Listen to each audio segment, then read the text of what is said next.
manomboka eto zany lafiny politika sy ny toe-karena rano fotsiny no resantsika. Mbola manana 10 minitra ny président Rajoelina, 20 minitra maherikely ny président Ravalomanana.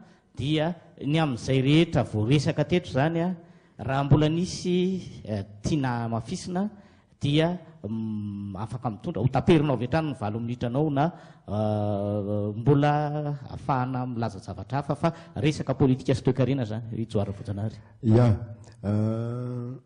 ny fandriana dia be dia be ny olona manontany miresaka aminay sy tsy toena raha maro lahy zany mba Petrao zao a. Dia fotoana anararotana zao mba malinareo tsirairay avy a fanontaniana izay manitikitika ny olona any. Fanontaniana voalohany a, iza aminareo ny franc-maçon? Iza ny amaly voalohany? Andriamatoa Rajoelina. Ya, efa nivaliko ihany moa izy io. Ary mahafinaritra anahy mihitsy misaotra anao Joary Ravoajanahary nantany an'izay fanontaniana izay. Andry Rajoelina sady tsy franc-maçon no mbola tsy franc-maçon hatramin'izay ny enany. Rehefa franc-maçon ianao tsy afaka amin'ny an'izany fa mbola tsy franc-maçon aho. Zay ny voalohany.